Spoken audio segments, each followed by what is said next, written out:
नमस्कार दोस्तों, स्वागत है आपका हमारे आरजे ग्लोबल एक्सपी में। दोस्तों आइए आज चैप्टर के लास्ट पड़ाव में 2-3 क्वेश्चन बच गए हैं, उसके बाद न्यूमेरिकल है। फिर इसके अगले क्वेश्चन में आपको इसका सारा ऑब्जेक्टिव एक ही वीडियो में मिलेगा। थोड़ा लंबा होगा, टेंशन लेने की कोई ज़रूरत नहीं है, लेकिन एक ही वीडियो में सारा ऑब्जेक्टिव मिल जाएगा। दोस्तों आज का पहला क्वेश्चन है, बिना स्पर्श के समतल दर्पण, अवतल दर्पण, उत्तल दर्पण की पहचान कैसे करें? आइए ये समझते हैं ये टॉपिक बहुत सुंदर है, क्योंकि इससे बनने वाले क्वेश्चन आपको एग्जाम में आने वाले हैं। किसी भी दर्पण को छुए बिना उसमें अपना प्रतिबिंब देखकर भी उसकी पहचान की जा सकती है कि वह समतल दर्पण है या अवतल दर्पण है या उत्तल दर्पण है। उत्तल दर्पण को आप बिना छुए कैसे पहचान करेंगे? इसमें प्रतिबिंब हमेशा सीधा बनता है, याद रखिए इसमें प्रतिबिंब हमेशा सीधा बनेगा, आपको दायां बायां उल्टा नहीं लगेगा, सीधा और वस्तु के बराबर आकार का दिखाई देता है। यदि आप दर्पण के पास या दूर जाए तो प्रतिबिंब का आकार नहीं बदलता है। पहचान, यदि प्रतिबिंब आपके वास्तविक आकार के बराबर दिखे तो वह समतल दर्पण होगा, याद रखिएगा दोस्तों। अवतल दर्पण को बिना छुए आप कैसे पहचान करेंगे? दर्पण के बहुत पास आने पर प्रतिबिंब सीधा और बड़ा दिखता है, याद रखिएगा दोस्तों। दर्पण से दूर जाने पर प्रतिबिंब उल्टा दिखाई देता है, याद रखिएगा। दर्पण से अगर आप बहुत दूर चले जाएंगे तो आपका प्रतिबिंब उलट जाएगा। पहचान, यदि पास आने पर चेहरा बड़ा दिखाई दे तो वह अवतल दर्पण होगा, याद रखिएगा। उत्तल दर्पण को आप बिना छुए कैसे पहचान करेंगे? देखिए इसमें प्रतिबिंब हमेशा सीधा और आभासी और छोटा दिखाई देता है, याद रखिएगा। आप कितना बड़ा क्यों नहीं हो, इसमें आपको प्रतिबिंब आपका छोटा दिखाई देगा, याद रखिए। उत्तल दर्पण का उपयोग साइड मिरर के रूप में किया जाता है। चाहे आप पास हो या दूर, प्रतिबिंब कभी भी आपको उल्टा नहीं होगा, इससे प्रतिबिंब सीधा ही रहता है बना, इसे कभी उल्टा नहीं होता, जैसे इधर उलट जाता है। अवतल दर्पण उलट जाता है, लेकिन उत्तल दर्पण कभी प्रतिबिंब उल्टा नहीं होता। पहचान, यदि प्रतिबिंब हमेशा छोटा दिखाई दे तो वह उत्तल दर्पण होगा, याद रखिएगा। समतल दर्पण में प्रतिबिंब वस्तु का आकार का बनता है, हमेशा सीधा बनता है और बराबर, और विशेष पहचान ये है, बराबर और सीधा बनता है। अवतल दर्पण में पास होने पर बड़ा, दूर पर समान और छोटा और उल्टा दिखाई देता है। पास पर सीधा, दूर पर, याद रखिएगा। अगर नजदीक आइएगा तो सीधा, दूर जाइएगा तो उल्टा दिखाई देगा। पास आने पर बड़ा, दूर जाने पर छोटा और उल्टा हो जाता है। उत्तल दर्पण हमेशा छोटा, हमेशा सीधा और हमेशा दोनों दोनों भी हो सकता है, सीधा और उल्टा दोनों होता है।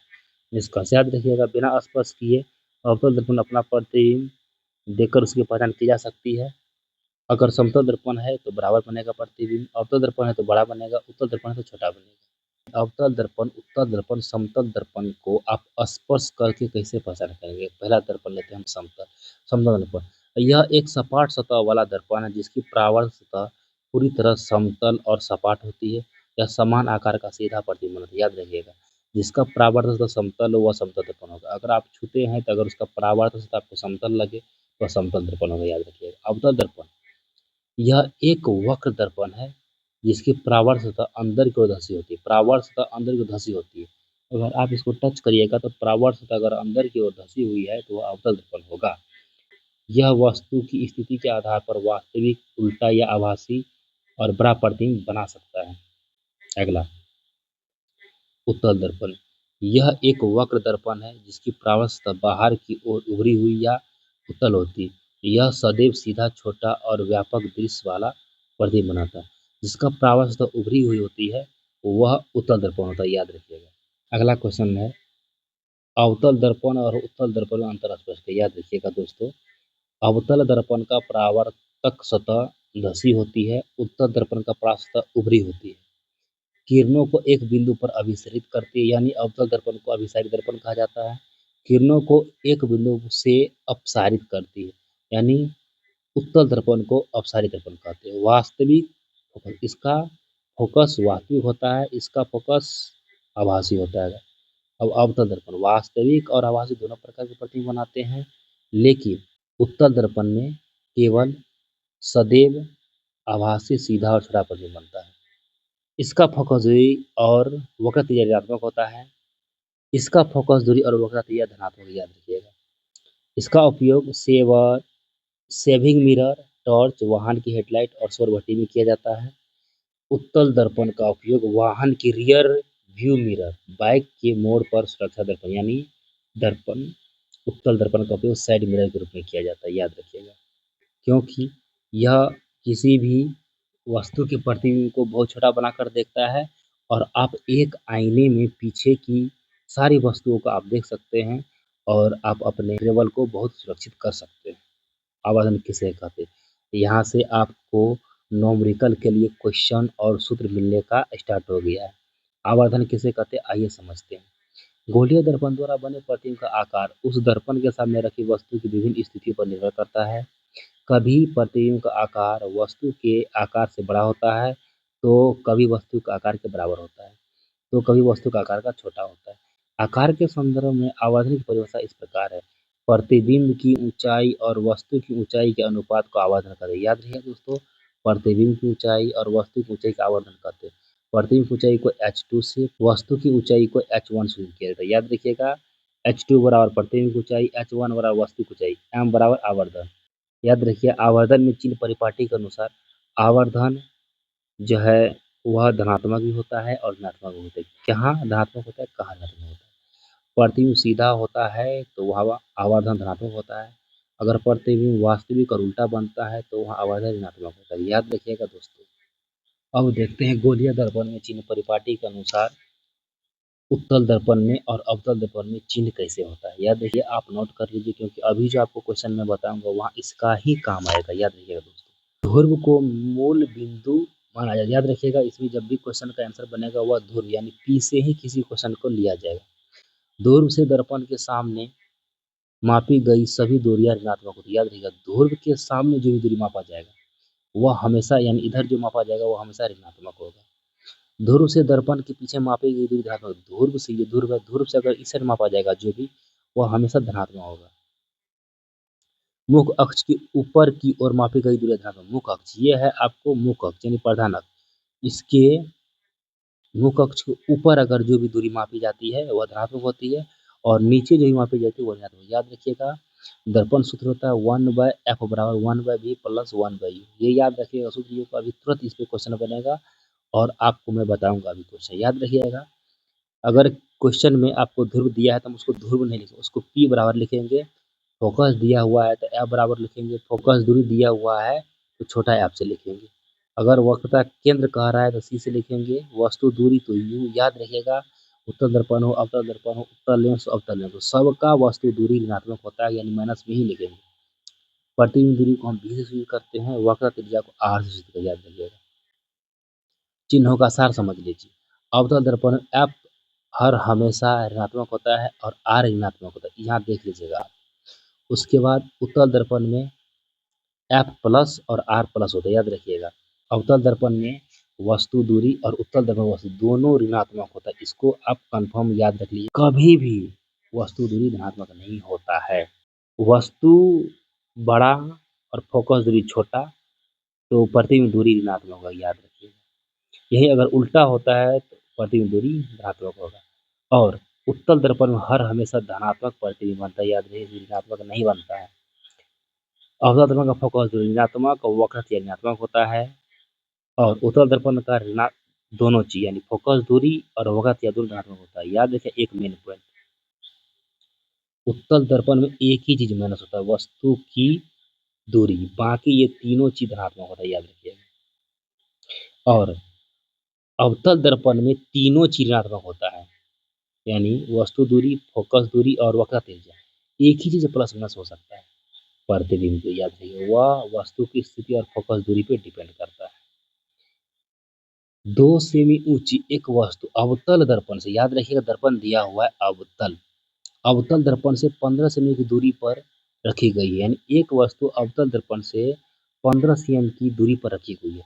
इसका वास्तविक प्रतिबिंब दर्पण से 30 सेमी की दूरी पर। याद रखिए, इसका वास्तविक प्रतिबिंब बनता है, वास्तविक प्रतिबिंब बनता है दर्पण से 30 सेमी की दूरी पर।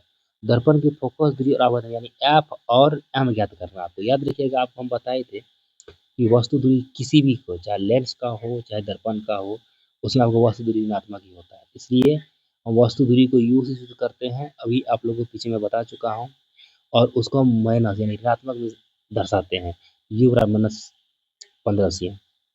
और वस्तु दूरी, क्योंकि यह वस्तु दूरी वास्तविक बनता है तो वास्तविक याद रखिए ऋणात्मक लिखा जाता है, तो v बराबर माइनस 3।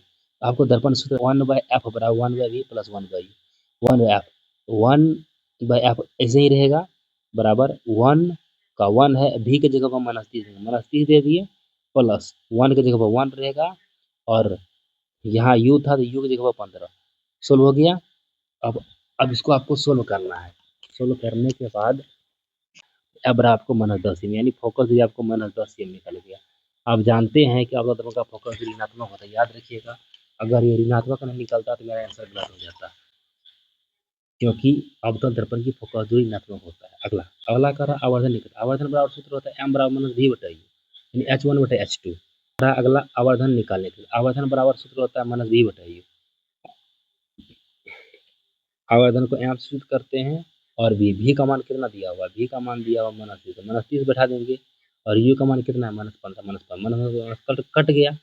ये जो माइनस बच गया है ये आपको m बराबर सूत्र का बच गया, तो 15 दूना 30 m बराबर -2 cm आपको निकल गया। आवर्धन बराबर -2 cm। तो आवर्धन का परिणाम याद रखिए, कभी ऋणात्मक नहीं लिखा जाता है, इसलिए आपको 2 cm। तो ऋणात्मक चिन्ह दर्शाता है कि प्रतिबिंब आपको उल्टा बने, क्योंकि सीधा बनता है तो आपको प्लस निकलता है, इसलिए वास्तविक उल्टा और वस्तु से बड़ा प्रतिबिंब बना है। अगला क्वेश्चन, एक अवतल दर्पण की फोकस दूरी 10 cm है, दर्पण के सामने 8 सेमी दूरी पर वस्तु रखी गई है, तो प्रतिबिंब की स्थिति और प्रतिबिंब परिस्थिति ज्ञात। याद रखिए इसमें भी और m ज्ञात करना है, उसमें f और m ज्ञात करना, तो इसमें भी और m ज्ञात करना है। आपको बताए थे कि जिस भी किसी का वस्तु दूरी लिखा हुआ है उसको हम माइनस से शुरू करते। दर्पण के सामने 8 सेमी दूरी पर वस्तु रखी गई है, क्या कह रहा है, वस्तु रखी गई, तो वस्तु -8 सेमी यानी u बराबर -8 cm और फोकस दूरी। अब अवतल दर्पण का फोकस ऋणात्मक होता है, इसलिए आप -10 cm भी ज्ञात करना, तो सूत्र बैठा के सोल्व करके आपको 40 सेमी आ गया। आवर्धन भर अभी आपको सूत्र बताया है -v बटा u, तो भी का मान कितना निकल गया 40 सेमी निकल, 40 बैठा दिए, ये तो माइनस सूत्र का है।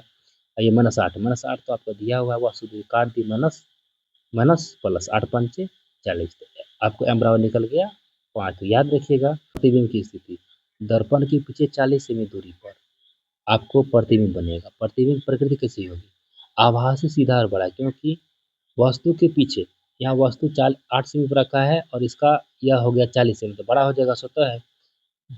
आवर्धन -5 यानी प्रतिबिंब वस्तु से 5 गुना बड़ा है। यहाँ देखिए आपको 40, 8 पंचे 40, तो वही 5 गुना निकल गया। जब अवतल दर्पण के सामने वस्तु फोकस दूरी और ध्रुव के बीच रखी जाती है तो प्रतिबिंब दर्पण के पीछे आभास सीधा और आवर्धित यानी 5 गुना बड़ा आपको बना, इसलिए आवर्धित बनता है। दोस्तों वीडियो बहुत लंबा हो गया है, इसलिए मैं इसको एक्सप्लेन नहीं कर पाऊँगा। आप इसको अपने स्तर से देख लीजिएगा, मैं क्योंकि इसका सोल्व भी कर दिया हूँ और आप लोगों के लिए ये आंसर सहित क्वेश्चन है जारी कर दिया हूँ। आप इसका स्क्रीनशॉट लेके समझ सकते हैं। कोई दिक्कत होगा तो आप हमें इस वीडियो के कमेंट बॉक्स में पूछ सकते हैं। मैं अगले दिन सुबह 7:30 बजे पुनः इसी चैप्टर का पूर्ण ऑब्जेक्टिव, चाहे उसे 50 ऑब्जेक्टिव हो चाहे 100 ऑब्जेक्टिव हो, एक ही वीडियो में आपको डालूंगा। आप उसको ध्यान से देख सकते हैं और समझ सकते हैं। अगर इस चैप्टर में किसी प्रकार का दिक्कत हो आप हमें कमेंट करके पूछ सकते हैं। नमस्कार दोस्तों, मिलते हैं एक अगले वीडियो के साथ।